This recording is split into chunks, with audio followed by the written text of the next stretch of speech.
안녕하세요, 박셰프입니다. 자, 지금까지 오른다, 내린다, 최저금리를 유지한다, 이렇게 말이 많던 이제 금리가 0.25에서 0.5%로 인상했죠.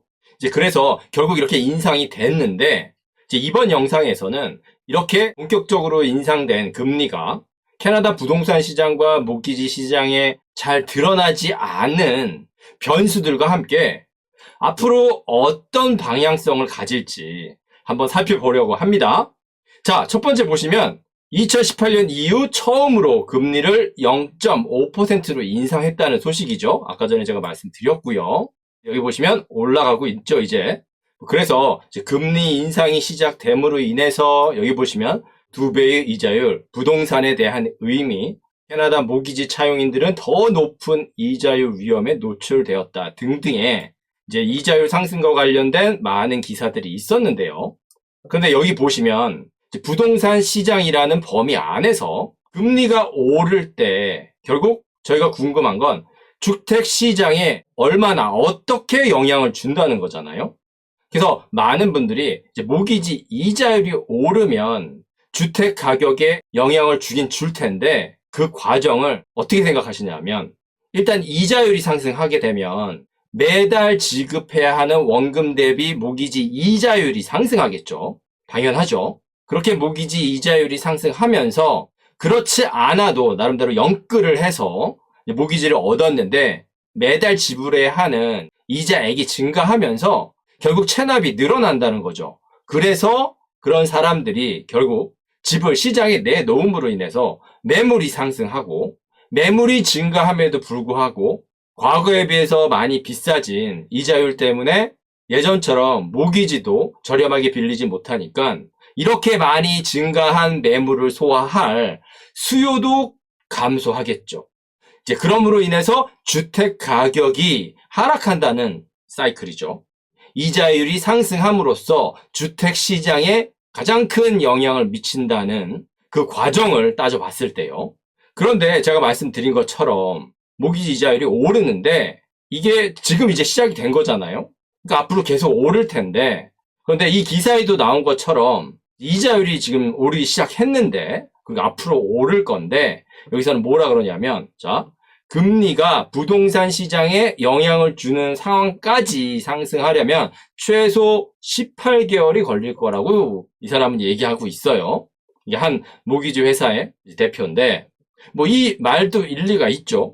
왜냐하면 금리가 지금 올랐다고 그래서 당장 그 영향을 받는 건 아니잖아요. 예를 들어서 고정 이자율로 2년 전에 5년 텀으로 모기지를 얻으셨던 분 같은 경우는 앞으로 3년 동안 시간이 있죠. 그러니까 3년 동안은 그러니까 2년 전에 받아두었던 고정 이자율로 모기지를 유지할 수 있죠. 그러니까 상관이 없고요. 그리고 변동금리로 빌리신 분들 같은 경우도 뭐 많이 들어보셨겠지만 이제 스트레스 테스트가 5.25%나 아니면 자기가 대출받는 금리에 플러스 2% 했을 때 더 높은 이자율을 적용해서 모기지 승인을 받게 되는 거거든요. 그러니까 변동 이자율을 받으신 분들도 금리가 오른다 그래서 당장 큰 영향을 받는 건 아닌 거죠. 왜냐하면 지금 받은 모기지 이자율에서 최소 2% 더 높은 이자율로 모기지 승인을 받았기 때문에 앞으로 2%까지 상승해도 충분히 모기지를 갚아나갈 수 있는 여력이 된다는 거죠. 이제 그런 의미에서 모기지 스트레스 테스트도 만들어진 거잖아요. 그래서 여기서 하나 더 보시면 이제 변동금리가 부동산 시장에 영향을 주려면 최소 1.45에서 3.25%까지 상승해야 한다고 나와 있죠. 그래서 이 얘기가 어떻게 보면 당연한 말이죠. 당연한 말인데 그런데 지금 모기지 시장의 속내를 들여다보면 크게 두 가지 큰 변수를 확인할 수 있거든요. 그래서 제가 최대한 간략하게 그 두 가지 변수에 대해서 공유를 해보려고 하는데요. 자, 첫 번째는 이제 재융자에 관련된 변수예요. 제가 이걸 어떻게 설명을 드릴까 고민을 하다가 나름대로 이렇게 이미지를 만들어 봤는데요. 우선 간략하게 재융자라는 건 기존에 있는 집의 이퀄리티가 올라가서 그걸 빼내는 거죠. 그래서 어떤 분들은 한국의 갭 투자와 혼돈하시기도 하는데 한국의 갭 투자와는 사실 많이 달라요. 왜냐하면 갭 투자 같은 경우는 예를 들면 10억짜리 집이 있는데 그 10억에 9억이 전세다. 그러면 바이어가 1억만 주고 셀러한테 그 집의 소유권을 사는 거죠. 그러면서 9억은 어차피 전세 세입자가 가지고 있는 거니까 그 9억에 대한 전세 자금을 세입자에게 지급하겠다고 약속을 하고 1억만 주고 그 10억짜리 집을 사는 거잖아요. 그러니까 이 갭 투자 같은 경우는 전세 가격이 하락하든지 아니면 주택 가격이 하락하든지 이런 돌발 상황이 발생하지 않았다면 크게 문제되지 않을 수 있죠. 그런데 자, 재융자, 리파이낸스 같은 경우 보면은 완전히 다른 구조라는 것을 확인하실 수 있거든요. 자, 여기 보시면 첫 번째로 자, 여기 80만 불을 주고 첫 번째 집을 구입했습니다. 그래서 여기 보시면 다운페이 20만 불에 모기지 60만 불 해서 이 집을 샀어요. 그래서 매월 원금과 이자로 2,800불을 지급했습니다. 이제 그러다가 한 5년 정도 지나서 지금이 됐다고 칠게요. 그래서 80만 불짜리가 1.2 밀리언, 120만 불짜리 집이 된 거예요. 그래서 이 120만 불짜리 집에 대한 내역을 한번 살펴보면은요. 5년 전에 구입했을 때 다운 페이먼트 20만 불이 있죠. 그리고 모기지 60만 불에서 5년 동안 8만 7천 불 정도 원금을 갚아서 나머지 모기지 잔액이 51만 3천 불 정도가 된 겁니다. 그래서 그동안 모기지 갚은 금액과 남은 모기지액 그리고 처음에 다운페이 했던 금액 20만 불을 빼면 집값이 이렇게 올랐기 때문에 이퀄티가 40만 불이 된 거죠. 그러니까 5년 동안 이 주택 가격이 40만 불 오른 거죠. 자, 그런데 이제 이 집을 바탕으로 두 번째 집을 구입하기 위해서 재융자를 받는다. 뭐 그냥 집 수리를 위해서 아니면 돈이 좀 필요해서 재융자를 받는다면 아무래도 빌리는 금액이 그렇게 높지 않으니까 이자의 부담도 덜 하겠죠.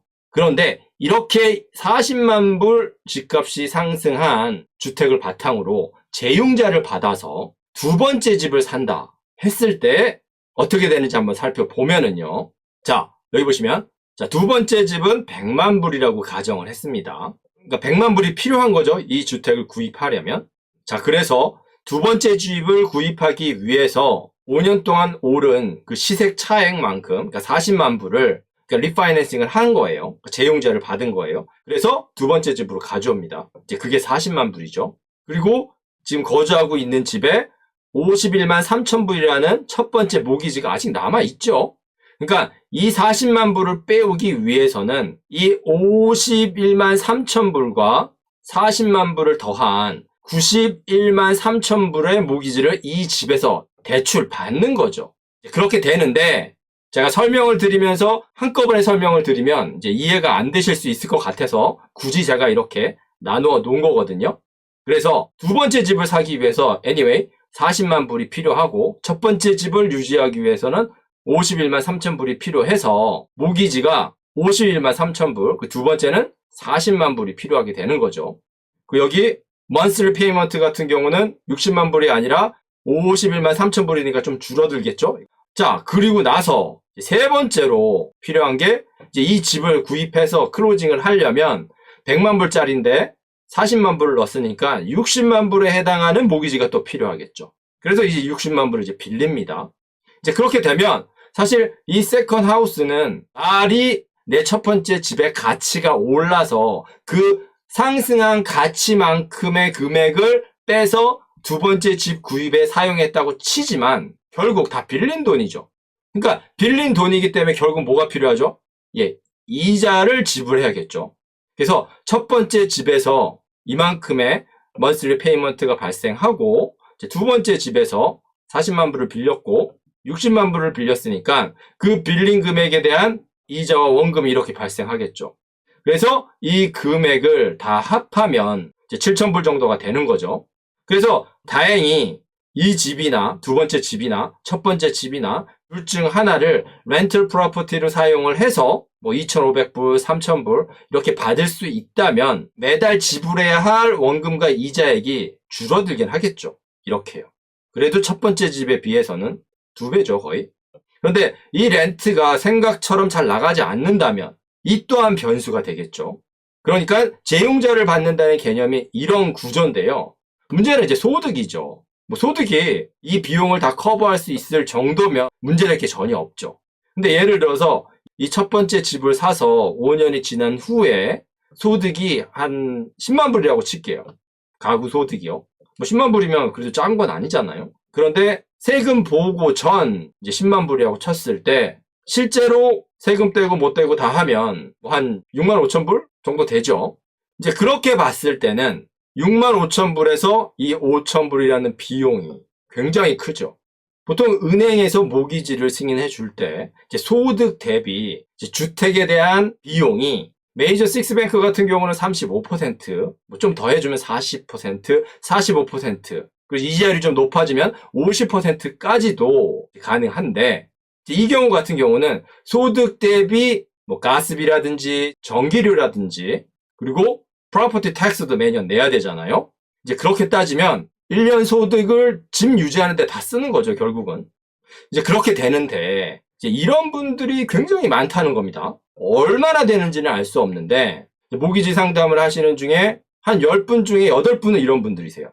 그나마 첫 번째에서 두 번째로 가고 소득이 많고 여기 이퀄리티가 많이 생겼다면 그나마 다행인데 이렇게 두 번째를 하고 세 번째를 가시는 분들도 있고요. 이렇게 5번까지 했는데 6번째 집도 사고 싶으신다는 분도 있어요. 그러니까 이렇게 계속 자산을 불려 나간다는 얘기는 빚으로 계속 집을 산다는 거죠. 좋게 얘기하면 레버리지를 잘 이용하는 건데 나쁘게 얘기하면 돈 놓고 돈 먹는 게임인 거죠. 게다가 지금까지 이제 주택 가격도 계속 급격하게 상승을 했고 모기지 이자율도 아주 저렴했기 때문에 이제 이런 구조가 문제가 없었는데 주택 가격의 상승폭이 이제 주춤해지면서 하락을 하든지 아니면 조정 국면이든지 이제 그와 함께 이자율이 계속 오른다면 여기서 얘기한 것처럼 최소 18개월이 걸릴 거라고 했는데 이 기한을 못 버틸 수도 있겠죠. 그리고 여기 변수는 또 렌트가 있죠. 렌탈 프로퍼티를 운영해 보신 분들은 아시겠지만 이 렌트라는 게 계획에 따라서 딱딱딱 움직여주는 게 아니죠. 그래서 최근에 시작된 금리 인상의 이면에는 이렇게 재용자 받은 많은 사례들이 큰 변수가 될 수 있겠죠. 자, 그리고 두 번째는 보면은요. 여기 보시면 Mortgage fraud and how to protect yourself when buying a home 이라고 적혀 있는데 최근 들어서 이런 기사가 많은데 기사 내용도 점점 더 구체적으로 나열하고 있어요. 시간이 지나면서. 자, 그런데 여기서 보시면 이 모기지 프로드도 굉장히 종류가 많은데 특히 이제 집 살 때 경우를 보면 가장 큰 이슈가 돈을 빌린 사람의 소득이죠. 그러니까 돈을 빌리는 사람의 소득이 높아야지 그 소득에 비례해서 모기지 금액이 승인이 되니까요. 그런데 주택 가격은 자꾸자꾸 올라가고 소득은 제자리고 그러니까 이렇게 주택을 살 때 주로 일어나는 이 프로드가 소득을 조작하는 거겠죠. 그러니까 예를 들면 어떤 집을 사기 위해서 소득이 10만 불이 필요합니다. 근데 이 사람은 이 집을 사기 위해서 10만 불의 소득이 필요한데 소득이 9만 불밖에 안 돼요. 아무리 다 끌어모아도. 그래서 서류를 조작해서 이 9만 불을 10만 불로 꾸미는 거죠. 근데 그래도 그나마 이런 케이스는 다행이에요. 왜냐하면 10만 불 소득이 필요한데 그래도 소득이 9만 불이 되니까 만 불만 올린 거죠. 그러니까 간략하게 보면 소득이 1만 불이면 한 5만 불 정도 모기지를 빌릴 수 있거든요. 소득이 2만 불이면 한 10만 불 빌릴 수 있고 이제 이런 식으로 아주 간략하게 계산할 때는 그렇게 계산할 수 있는데 그러니까 자기 소득보다 한 5만 불 더 빌린 거죠. 이제 이런 경우는 이제 스트레스 테스트가 적용이 돼 있기 때문에 한 5만 불 정도 더 받은 건 큰 문제가 안 될 수 있어요. 모기지 이자율을 3%로 하고 다른 조건은 다 배제하고 그냥 간단히 계산했을 때는 뭐 한 5만 불 정도면 monthly payment가 200에서 한 250불 정도 차이 나는 거거든요. 그러니까 이제 그 부분에 대해서는 그래서 큰 부담이 되지 않는데 다른 케이스를 볼게요. 자, 이 사람의 소득이 6만 불이에요. 그러니까 소득이 6만 불이니까 원래 빌릴 수 있는 금액은 30만 불밖에 안 되는데 주택을 구입하기 위해서 50만 불을 빌린 거잖아요. 그러니까 20만 불 더 빌린 거죠. 그러니까 이런 경우는 이자율이 상승하면 아무리 스트레스 테스트를 적용해서 모기지 심사가 통과됐고 승인을 받았다고 치더라도 이자율이 상승하면 상승되는 이자율에 영향을 크게 받겠죠. 자신이 감당할 수 있는 능력보다 훨씬 많이 빌렸으니까요. 그래서 요렇게만 놓고 봐도 위험한데, 자, 이전에 재융자 관련된 이미지를 다시 보여드릴게요. 보시면, 자, 이 재융자 사례에서 이 집을 구입한 사람의 소득이 10만 불이라고 그랬죠. 아까 전에 제가. 그런데, 자, 소득이 6만 불인 사람이 소득을 조작해서 이 집을 샀다고 해볼게요. 그래서 5년 후에 이렇게 됐어요. 똑같이 40만 불은 생겼겠죠. 그런데 그 6만 불인 사람이 두 번째 집을 이렇게 샀어요. 이때도 소득에 대한 증명이 필요하니까 또 조작을 했겠죠. 그리고 그 사람이 세 번째도 사고 네 번째도 샀다고 쳐볼게요. 물론 소득이 6만 불일 경우에는 이렇게 큰 비용이 감당이 안 되겠죠. 그래서 아무래도 세컨하우스나 서드하우스나 더 저렴한 주택을 구입하긴 했겠죠. 그래서 매달 나가야 하는 먼슬리 페이먼스 이 비용이 더 감소했을 가능성은 높지만 그래도 본인의 소득 대비 나가야 하는 금액은 크겠죠. 그러니까 처음부터 잘못된 계산 위에 계속 또 다른 계산을 하고 있는 거죠. 아까 전에 소득이 6만 불인데 10만 불로 조작을 했던 분 같은 경우는요. 그런데 그런 경우는 불법이다 보니까 이런저런 수수료가 많죠. 뭐 착수금도 받고 모기지 금액에도 몇 퍼센트를 띄어간다 그러고 아무래도 재정적으로 더 빠듯해지겠죠. 물론 이 모기지 프로드 같은 경우도 얼마나 있는지는 아무도 모르죠. 그런데 이렇게 기사화가 자꾸 되고 있다는 얘기는 그 수도 증가하고 이제 많이 안다는 거거든요. 뭐 실제로 제가 쇼잉을 가서 우연히 만난 중국 아줌마가 저한테도 그랬어요. 무슨 얘기를 하다가 제가 모기지도 한다는 얘기를 했더니 저한테 그렇게 해줄 수 있는 모기지 아니하고 소개시켜 달라 그랬거든요. 그런 케이스가 하나만 있었던 게 아니라 많이 경험을 해봤어요. 이제 그런 걸 봤을 때 이 수가 적지 않다는 거죠. 그래서 이런 요인이 또 큰 변수로 작용할 수 있다는 겁니다. 자, 그래서 다시 이 기사로 돌아와 보면 변동금리가 부동산 시장에 영향을 주려면 이만큼 18개월 정도 시간이 걸리는데 이 일반적인 예측 안에 방금 전에 제가 설명드린 큰 두 개의 변수가 존재한다는 거죠. 그 변수가 터질지 아닐지는 아무도 모르지만요. 지금 3월 4일이거든요. 영상을 찍고 있는 날짜가요. 모기지 이자율에 대한 얘기가 나온 김에 3월 4일 기준으로 모기지 이자율을 잠깐 볼게요. 자, 여기 보시면 TD 같은 경우는 여기 보시면 3.34죠. 5년 고정이요. 그리고 25년으로 했을 때 3.24고요. 그리고 5년 또 이제 많이 올라서 1.8, 1.9 이렇죠. 자, 그럼 이번에는 TD은행 같은 메이저 6뱅크 말고요. B급 은행을 한번 보면은요. 이 은행 같은 경우는 메이저 6뱅크는 아니지만 이제 B은행 중에서 가장 규모가 큰 은행이거든요. 그런데 보면 밑에 게 최근이에요. 3.94까지 올라갔죠. 고정이. 크레딧 스코어가 680 이상일 때 3년 고정이 3.94예요. 지금 3월 초 기준이고요. 이 위에 있는 거는 올해 1월 달에 3.69였어요. 금리가 인상되기 전부터 계속 이렇게 오르다가 한번 금리가 올라왔는데 3.94가 된 거죠, 지금. 자, 금리 인상에 따른 모기지 이자율에 관련돼서 이제 주택시장에 어떤 영향을 줄지 간략하게나마 살펴봤고요. 최근에 이제 토론토 부동산협회에서 발표한 2월 자료를 한번 간략하게 보면은요. 자, 판매량이 굉장히 많이 증가했죠. 지난 1월 달에 비해서. 그리고 평균 주택 가격도 많이 상승해서 이제 133만 불을 넘어섰습니다. 지난달에 비해서 거의 10만 불 증가했죠. 그래서 이 수치는 이제 광역 토론토 전체의 평균 주택 가격인데 뭐 각 지역별로 그리고 주택 유형별로 다 올랐어요. 계속 큰 폭으로 상승을 하고 있는데 한 가지 이제 특이한 점이 있어요. 그게 뭐냐 하면 자, 여기 보시면 지역별 SNLR 변화량 추세예요. 그러니까 리스팅된 매물이 얼마나 판매가 되고 있냐는 비율인데 그러니까 다시 말해서 나온 매물이 많이 팔려나가면 팔려나갈수록 수요가 많다는 거니까 셀러 시장이겠죠. 뭐 그래서 아직도 분명히 셀러 시장이긴 한데 한 작년 말부터 슬금슬금 떨어지는 모습을 보여주고 있죠. 그러니까 시장에 나왔던 매물들이 팔려나가는 그 추세가 조금씩 감소하고 있다는 겁니다.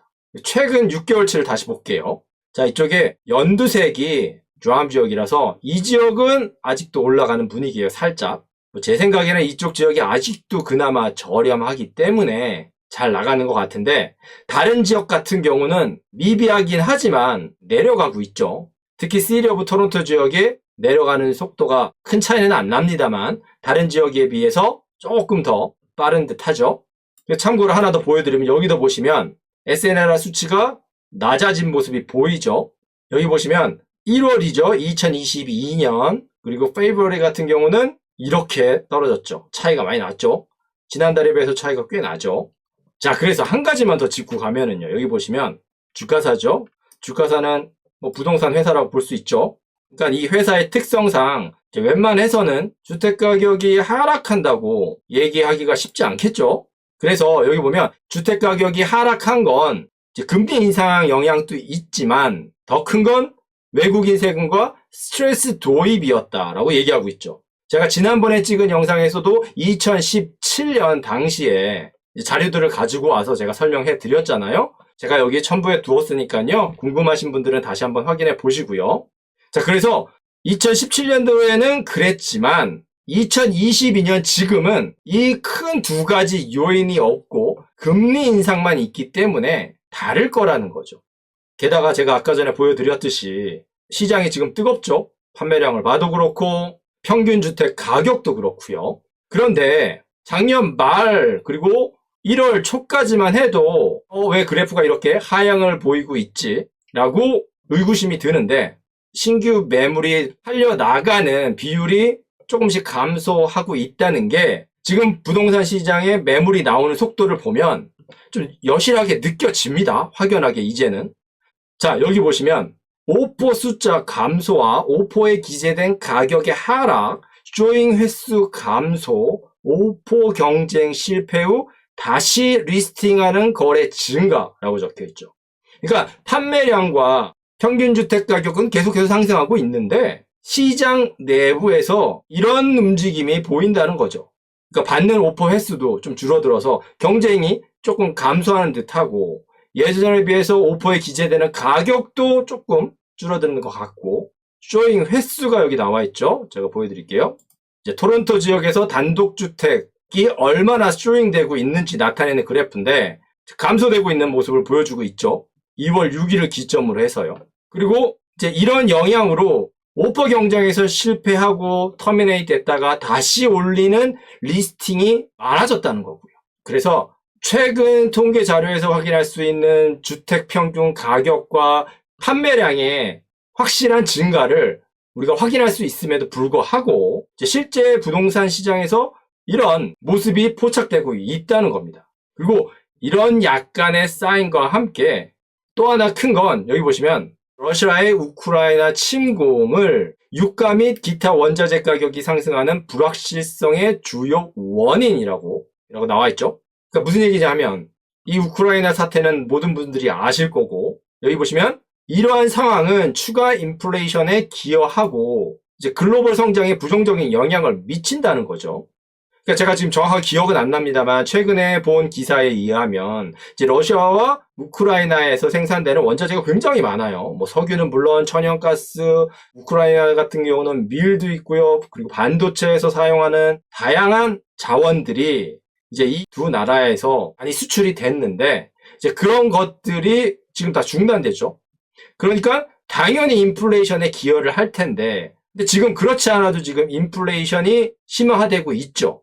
그런데 이 사건들로 인해서 인플레이션이 더 가파라질 텐데 아직 이 사건의 영향이 통계가 되진 않았죠. 그러니까 앞으로 인플레이션이 더 가파라질 가능성이 높은 거죠. 왜냐면 이제 시작됐으니까요.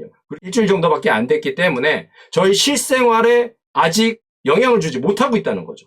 그러니까 시간이 지나면서 이 우크라이나 사태가 인플레이션에 확실한 영향을 주기 시작한다면, 그래서 그에 따라서 인플레이션이 더 심화되고 그 심화되는 인플레이션을 잡기 위해서 금리 인상의 추세가 지금보다 속도가 더해진다면 처음에 여기서 소개시켜드린 이 기사의 내용과 다른 상황이 전개될 수도 있겠죠.